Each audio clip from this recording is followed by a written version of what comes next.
doing the inner critic work and understanding those narratives that you're telling yourself is what paves the way for you to actually honor the truth of what you bring to the table, the truth of your power and capability, as well as potential. And once you start to look at your journey as unique and amazing and perfect just the way it is, you can start to own what you're amazing at and where you might need help.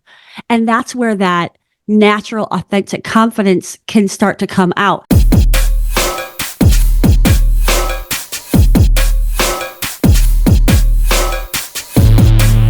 Hello, Profit First entrepreneurs. I am so excited. We have a really special guest today.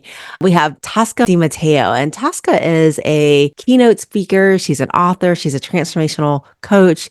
She's also a founder of a company called Tosca Coaching and Consulting LLC. And Tosca, what she does is she supports individuals and organizations and their goals by really unearthing their deepest insights and supporting them and co-creating their authentic paths forward.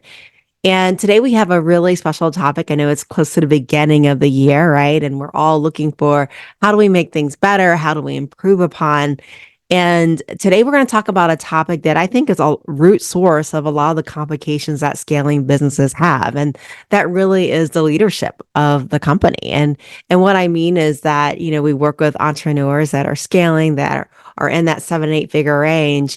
And a lot of times when they don't see the results that they want, when they're adding headcount, but not seeing profitability, it's because of leadership. It's because they're not stating what they want. It's not giving feedback. It's not really demanding the results that they want. And today, what Tosca and I are going to talk about is that leadership development. How do you become your best self? How do you show up authentically? And how do you create an environment where you're not controlled by overwhelm and inner critics that are holding you back and perfectionism? So please join me in welcoming Tosca DiMatteo to our platform. Hey, Tosca, how are you doing today? Hi, I'm good. Good to be here. Great. Well, I'm excited about this topic that we're going to talk about because reality is it's probably one of the biggest things that I see that happens where people don't get the results that they want and they blame others when reality is as leaders, we have to be pointing the finger to ourselves, especially when you get to that 7-8 figure range. It really is you at that particular point. First of all, I'm just curious, how did you get interested in this topic? Tell me about your own personal journey with this leadership development area. Oh, yes. Well, thank you for that question. I've always been very interested in how people are being treated and how we're treating others. And that just really goes back to being born with a very visible birth defect called cleft lip and palate. And so I was very aware of how I was being treated, how that made me feel, and as well as how others were treated. And so as I entered corporate America after receiving my MBA and going into brand marketing, I was very conscious of the cultures created there and the role that I wanted to play in that. And it took me a long time to find the tools to actually support myself in being the leader and the person that I wanted to be when I showed up to work. And now the work that I do is really all about helping others to do the same, to give them the tools that we don't often get educated about in traditional pathways and education systems. No, this is really, really great. It's interesting how we stumble upon our journeys too. Just the things that we think to ourselves. I'm looking at you, Tosca, and I would have never known that you were born with that. And, a lot of times, that's interesting because you talk about the inner critic, right? The inner critic that's in our head and that slows us down from thinking that. So let's talk about leaders. Let's talk about the things that hold leaders back, that prevent them from getting results. So Tosca, tell us about some things that hold leaders back.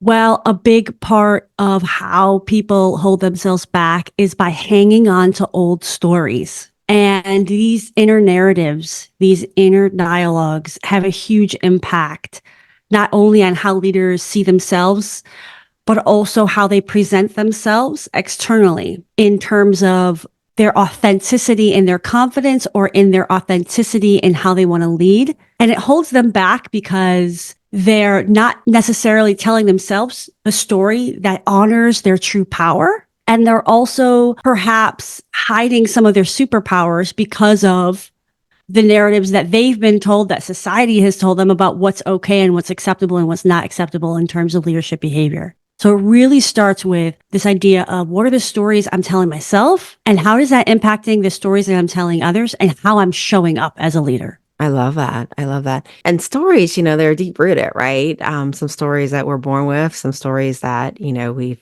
experienced and they make a permanent scar on us. Let's talk about where these stories come from. They go way far back. They go way to the beginning of our lives often than not. We may be able to say, oh, I had this like situation when I was like a teenager, but oftentimes these deep seated stories that are no longer serving us start in childhood. And then they just grow in strength because we don't know how to shift that, or we don't have the tools to say, I don't need to talk to myself in this way, because often the way that we've talked to ourselves was a survival mechanism in some way, shape, or form to get the love, the protection, the basic needs that we needed as a child.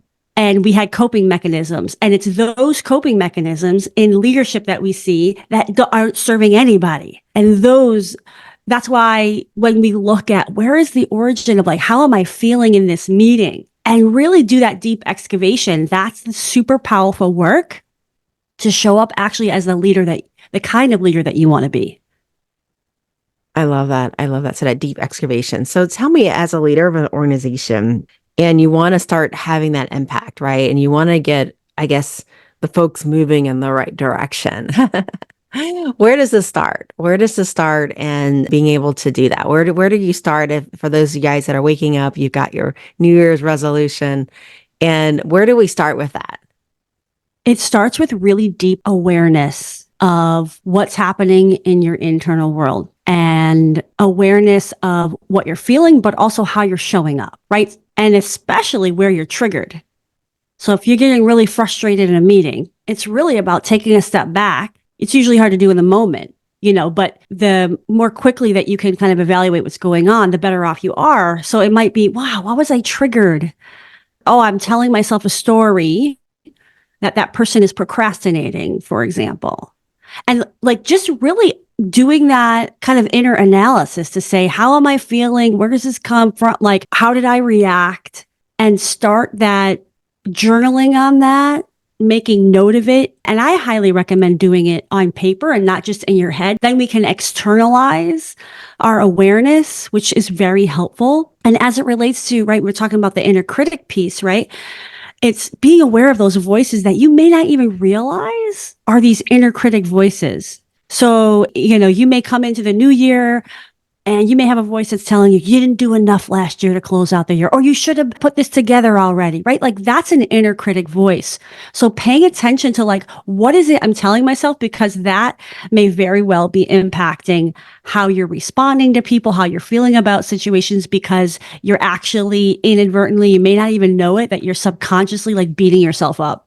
I love that. And so, I like the idea of writing it down, like, why are we feeling this way, and forcing yourself to think deeper about that. And I know before we jumped on this conversation and started recording, we had a little discussion in the green room. We're talking about how, the last couple of weeks, December really was about unwinding. And that's why it's important as leaders, we take that time to unwind, right? To put things in perspective, because you have to put things into perspective in order to go forward, right? With that. And so that helps to be able to do that. And so once you've gotten things written down and you've kind of looked at some of the root causes, what happens next? Then it's about deciding what is actually in my best interest, not just in the short term, but in the long term as well. So when you've done the analysis, you said, oh, I'm doing these things. This actually isn't serving me, or this is causing me inner conflict, or whatever those things are. Then we step back and say, well, yeah, who do I want to be? How do I want to actually show up? And having that vision for yourself as a leader. And it doesn't have to be this massive like vision, but it could just be, I want to show up more patient, for example, right? Maybe you realize you have this really short temper and this fuse, and deciding how you want to show up is about the intentionality as a leader. And from there, you can then make new micro choices in those moments to say, for example, if your intent right, was to have more patience, and you feel yourself getting frustrated and you feel yourself blaming and shaming your employees. It's taking a pause and say, all right, maybe you actually need to pause and say, let's circle back on this another time, because you're super emotional and you have to kind of figure some things out before you can respond in a way that's actually supportive, right? And being the kind of leader that you want to be. I So it love goes that. hand in hand. Those next two steps are, what's your intention? And then as much as possible in those moments, course correct, because you can't necessarily stop the thoughts, right? Or it can be really hard to like not do the thing that you're habituated to do because you've been doing it for so long. But the more that you practice the awareness and intentionality, then the sooner you can catch it and make a new decision about how you want to respond and act in those moments that you're not showing up in a way that truly serves you or your team. I love that. That's a very deep question. I think that very few of us as leaders actually stop to think about that. How do I want to show up, right? How do I want to be as a human being, as a leader? And that has to be a conscientious decision, especially if you want to create a different culture or environment, is who do I want to be? And I think that's important that we ask that question. I think that's a question that's not asked very often, right? It's who do I want to be? So that's really, really great. And I also like that too, Tosca, you talked about that permission to walk away from a situation and come back to it, right? Because I think that it's human to have emotions, and it's important to be able to, give yourself permission to gracefully exit a situation and be able to address it later.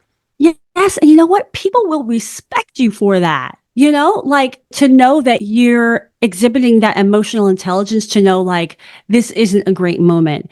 And you can give some context for that so people are not confused, where you say, I really want to think about this. You've given me something to think about. Or I don't want to react from an emotional space. So I want some time to process, because this is actually really important what you're bringing up here. And that's how you really build these authentic relationships with people, because you're showing up and you're truth telling and you're being authentic about what it is you need and what you feel the whole team will benefit from. I love it. I love it. And it goes against, I think, what normal culture teaches us, right? That you have to have all the answers, you have to, especially as women, right? As women, we have been almost forced in this environment where you're sometimes looked down on as a second class player, and so to overcompensate, we feel like we have to have all those answers. And, but really it's the long-term effect, right, of who you want to be in that moment, in that time, is about taking that step back to make the best decision. Yes. And what you're saying brings up this idea too, that sometimes the way that we have been in order to get to the point that we are, right, in our successful businesses, experiencing that growth and having achieved a lot of the goals, we may have to take a step back and zoom out and say, actually, who do I need to be now in this next phase of my business, or even in this next year, or perhaps it's even this next month? Because we often have to shift how we show up, after we've grown. We may have had to wear a lot of hats for a long time, and we had no option to delegate. And now when we show up, we have to realize we have to show up actually as a leader and not a doer. And that is a huge shift for people, because they've been validated for years on the doing.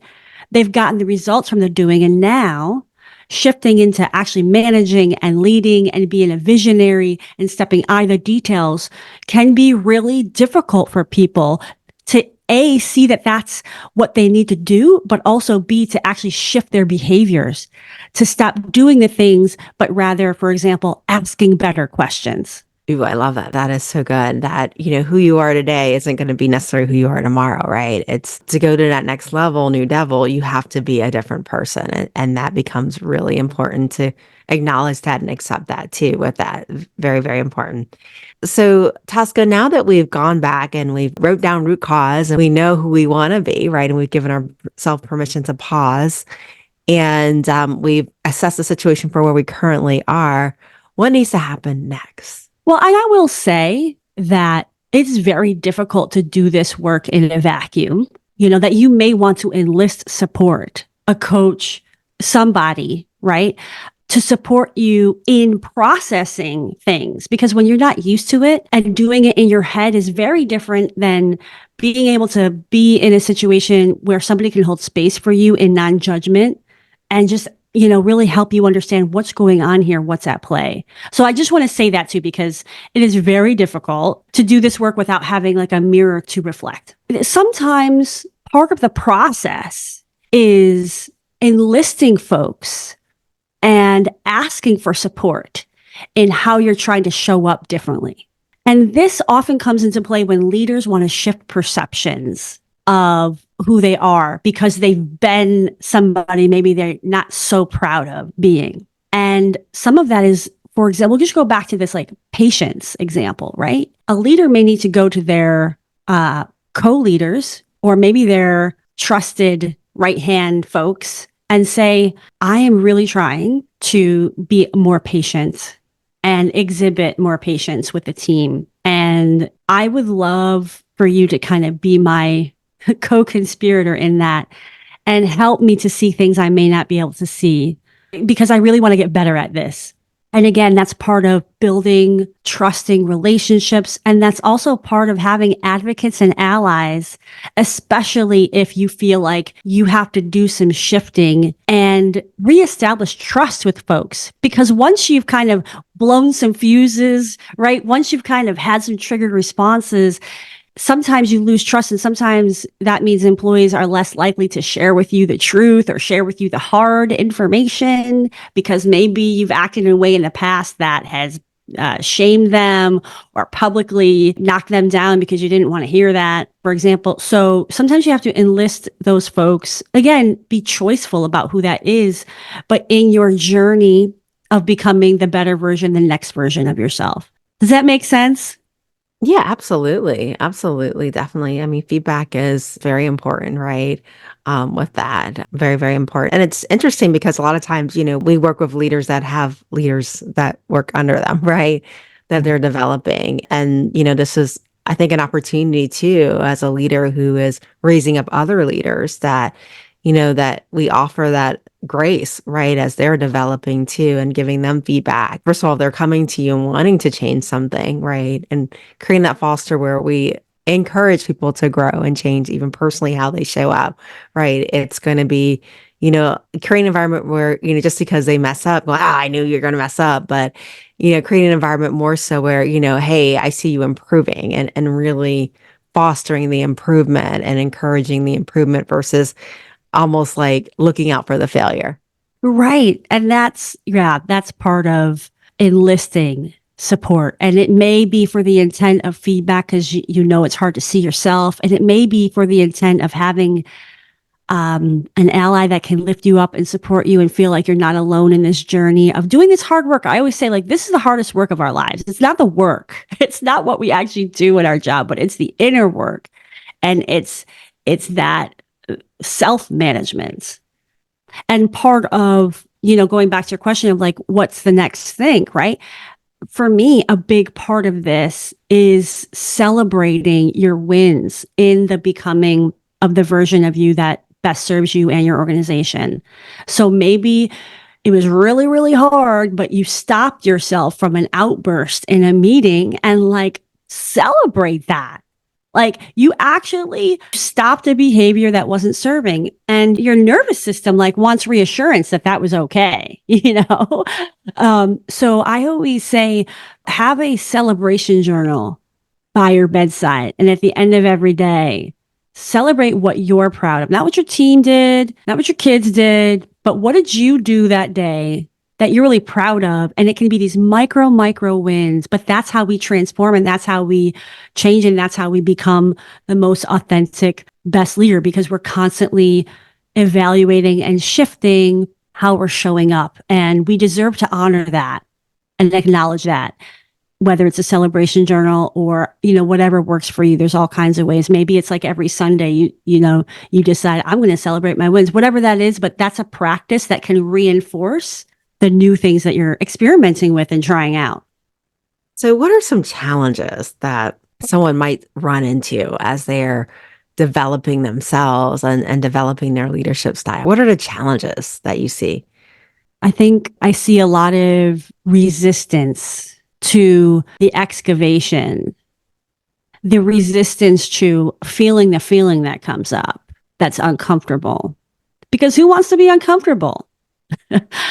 So the biggest challenge is for leaders to really commit and say, I'm going to do this hard work. And it's not to do it well, to really do the transformation work on yourself takes a commitment to do hard things, like feel the feelings, like better understand what's going on. What are you telling yourself? And that can be really hard things to look at because you realize that that's what's happening. And I think the other piece of this is, I think the resistance also is the time to say this actually really matters more than probably any other output productivity piece. But that taking the time to do the journaling, taking the time to deepen your awareness, taking the time to, for example, work with a coach and discover what else is possible for leading others. This takes time and commitment. And we have a society that rewards the productivity and the doing. And that's a big challenge for folks to really say, actually, no, like it means something to take time out of my week to really develop my leadership skills and my personal development work. That is a big part of that. Oh, yeah. And I think as leaders of leaders too, that becomes even more important too, right? That we give our team that time to develop and that space and that environment where they can get that help in order to do that too is really, really important with that. It's also a line item that's not necessarily like a given, but to say, actually, this is like table stakes of how we invest in our people and in our development. But that can be a new way of thinking because we haven't prioritized that in the budget or it's usually the first thing to go when things get tight. And, from a standpoint of building a heart-led organization, that absolutely can't be the first thing. It should be the absolute last thing that gets looked at for budget cuts. Right, definitely. And it's interesting too, because, I think a lot of times what I find with leaders is that a lot of what they're doing is they're doubting themselves. And the reality is they're allowing things around them that should not be allowed around them, is what I find, probably at least 60% of the cases. And it's not having, I guess, the self-awareness or even self-esteem to say, no, I'm not going to tolerate this. And I'm curious, Tosca, have you run into that? Have you seen that too? Yeah, that's why I do the inner critic work, right? Because these voices are telling us like we're not enough, right? That we're not capable. And that's impacting how we're showing up because we have all this self-doubt and different people have different mechanisms for dealing with that, right? It might look like a whole lot of arrogance and ego to hide the fact that they really feel like they're not competent enough.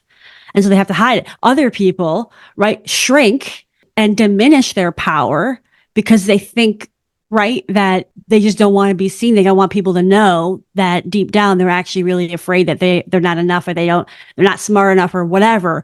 It's like I always say that doing the inner critic work and understanding those narratives that you're telling yourself is what paves the way for you to actually honor the truth of what you bring to the table, the truth of your power and capability, as well as potential. And once you start to look at your journey as unique and amazing and perfect just the way it is, you can start to own what you're amazing at and where you might need help. And that's where that natural, authentic confidence can start to come out. But right now, that natural confidence is covered up by all the things that we're telling ourselves about not enoughness and well, I don't have the same experience as they have. And oh, I didn't go to that Ivy League school. It's all that stuff. And once folks really look at where that comes from, once they look at the fact that it's actually not true what they're telling themselves, that's where the magic is in unleashing their potential. And that's why I love this work because people then step into their power in a whole new way and a whole new level. And it's really amazing to see. I love it. I bet it is really great what you see. Tosca, this has been a really great conversation. I've really enjoyed it. One of the questions that we like to ask our guests is if you could leave our viewers and our listeners with one piece of advice, what would that be? And it could be personal or business related. My advice is to investigate what is it you're telling yourself that's not serving you and the folks that you're leading. Because often those thoughts are so intertwined and we think that's who we are and that's how we have to be and that's what we have to tell ourselves to stay motivated or to motivate others. And it's not true. So my biggest advice is really interrogate and investigate. What is it you're telling yourself that's not serving you? That's the first step. Got it. Got it. No, this is really good. Is to start to have those deep conversations and with yourself and look for those as the start of the journey. That is really great. Now, Tosca, how do our viewers and listeners, how do they find you? How do they learn more? How do they work with you? Well, you can find me at coachtosca.com, TOSCA. I'm on Instagram, I'm on LinkedIn, and also I've recently launched a podcast called The Unlock Lab. So you can also hear me share some nuggets of wisdom on The Unlock Lab. I love it. I love it.